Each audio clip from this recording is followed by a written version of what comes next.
What's going on, boys and girls? What's up, world? Austin John Plays here, and today I'm going to be showing you guys how to cook the best recipes for food in Legend of Zelda Breath of the Wild. I'm not going to be talking about the bad foods or going over roasting food that's just throwing it on a fire without actually cooking it, or elixirs in this video because, let's face it, you want to save all those monster parts to get the dark armor. Am I right? Ha!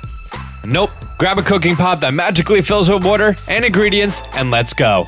I'm going to be going over the best recipes for max temporary hearts, max temporary stamina, max attack, defense, stamina recovery, stealthiness, and speed boost. Because you have clothing for the hot and cold ones. I'm also going to be going over the special effects that cooking during a blood moon will have. Ooh, yeah, the blood moon affects the recipes that you cook. Bet you didn't know that, did you? Already hitting you with the knowledge. I want to say that your main focus of benefit-enhancing food should not be hearts. That's what you have apples, birds, and meat for. You're going to have those for hearts, and you're going to have these for benefits. Keep in mind, cooking food with different benefits will cancel out the benefits, so only go for one at a time.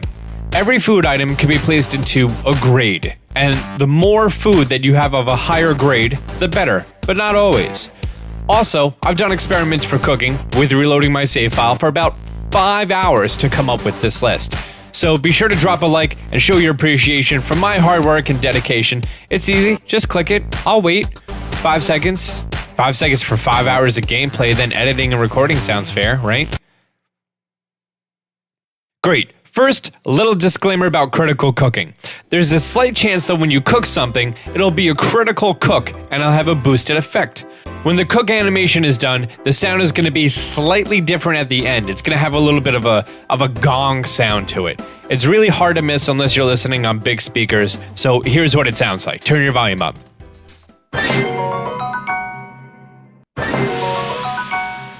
Okay, now turn your volume down.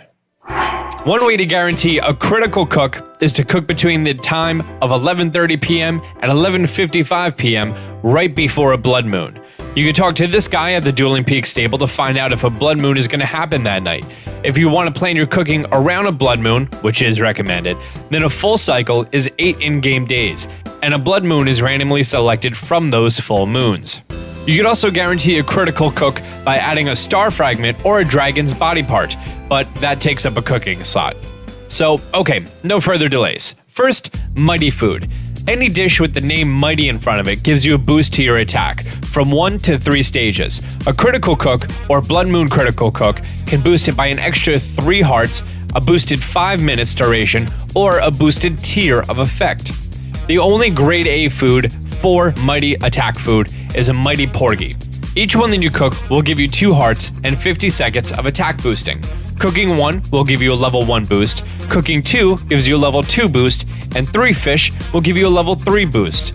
Any more than that, and you're just wasting fishies. A close runner-up is the Mighty Carp and the Razor Claw Crab, then the Mighty Bananas and Razor Shroom. For the Carp and the Crab, they each restore 2 hearts when cooked and 50 seconds of effect. Cooking 1 will get you a level 1 boost, 2 are needed for a level 2 boost, but 4 are needed for a level 3 boost. Do keep in mind that you can mix and match any food with the same boosting benefits. Slightly behind the Carp and the Crab is the Nana and the Shroom. Both give you 1 heart each and 50 seconds of duration. You need to cook 3 for a level 2 effect, and you need to cook 4 for a level 5 effect. With that being said, you could cook a Mighty Porgy with any other 2 foods I mentioned for attack boosting and get a level 3. So doing that, you get the most out of your fishy. Or you do 2 Mighty Porgies and 3 Mighty Thistles for max time and power without wasting any second tier items. Next is tough food, and this is for a defense boost. It's going to be quite similar to the mighty category. All the food I'm going to mention in this category is going to give you 50 seconds per item. The best item is the armored porgy. You need 3 of these for a full tier 3 defense boost. Just below that is the armored carp and the iron shell crab. You'll need 2 for level 2 and 4 for level 3. Slightly below that is the iron shroom and fortified pumpkin. You're going to need 3 for level 2 and 4 for level 3. Likewise, you could cook an armored porgy with any other 2 foods I mentioned here for a defense boost and get it to level 3. Enduring. This is going to be for an extra stamina wheel, or 2. There are only 2 items found in this game that give you that bonus, and in order of awesomeness, the Endora Carrot and the Endora Shroom. Each of these recipes will replenish your stamina, so you should use them wisely when you're in a pinch. Each Endura Carrot will give you 4 hearts and 40% of an additional stamina meter. So 2 for 4/5, 3 for 1 1/5, 4 for 1 3/5, 5 for 2 full stamina wheels. The Endura Shroom will only give you 1/5 of a stamina wheel until you cook 4, and then it's 2/5 of a stamina wheel. So Endura Carrots are the best for stamina wheels.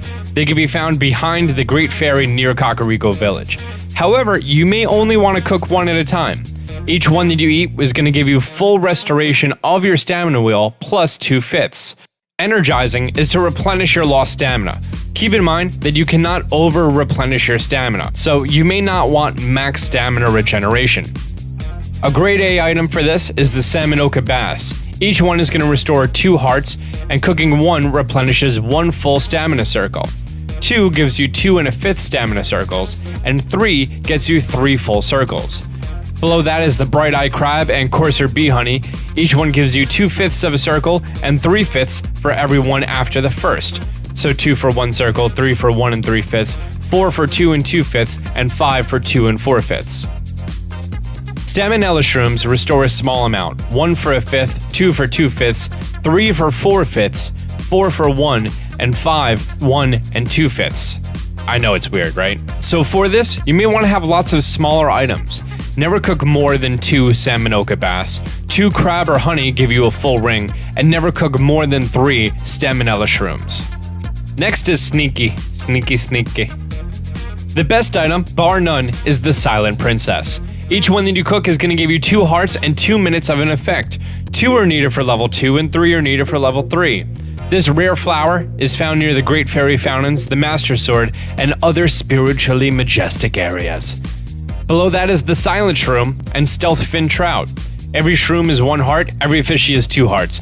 You need to get 3 for level 2 effect, and you need 5 for level 3 effect. So to optimize this, you would do 3 Silent Shrooms or Trout with a Silent Princess. Up next is Hasty. For this, it's all about the Fleet Lotus Seed. You need 3 for level 2 and 4 for level 3. The Rush Room is the only other item that provides a speed boost, but you need 5 of them to even hit level 2. So 3 shrooms and 2 seeds is going to give you a level 3 with max duration, so use your seeds sparingly. And last but certainly not least, the recipe for extra temporary hearts. This one doesn't have a clear answer, because you can only have a max of 30 hearts in the game between your full hearts and temporary hearts. So at early levels, yeah, you'll be trying to max them out as much as possible, but later in the game, you'll need to cook your temporary hearts more strategically to utilize the ingredients the most. The grade A item here is the Big Hearty Radish, gives you 5 hearts. Grade B is the Big Hearty Truffle, the Hearty Durian, and the Hearty Salmon. Those are 4 hearts each. Grade C is a Hearty Radish for 3 hearts. Grade D is a Hearty Bass for 2 hearts. And Grade E is the Hearty Truffle for 1 heart. So the most hearts you could possibly have with 5 Hearty Radishes is 25 temporary hearts. But if you have any more than 5 in-game, you're just going to be wasting your radishes. Also, one super important thing to note here is that every one of these ingredients will give you full restoration of your hearts. So if you have a total of 25 full hearts and you're down to your last heart, a single cooked truffle will restore all of your health and give you a temporary heart.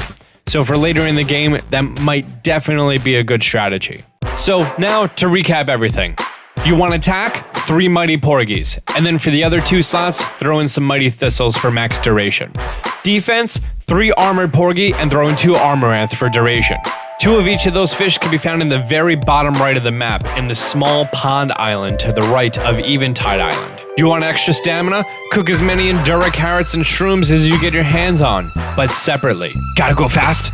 3 Rush Shrooms and 2 Lotus Seeds. Want to be as quiet as Big Boss? That's a Metal Gear Solid reference. 3 Silent Shrooms or Stealth Fin Trout with a single Silent Princess. You want to fill your stamina or want extra hearts? Screenshot this clip right here. Boop. So there you have it, ladies and gentlemen, your official Austin John Plays cooking guide strategy for Legend of Zelda Breath of the Wild. Until I started writing this, I was just cooking stuff aimlessly. If you want a guide on elixirs, let me know in the comment section down below. I didn't think it was necessary because I sold all of my monster parts to be able to get the Dark Link armor. Let's see if we get this video to 5,000 likes. If you're new to the channel, be sure to subscribe and turn on notifications. Till next time, Austin John out.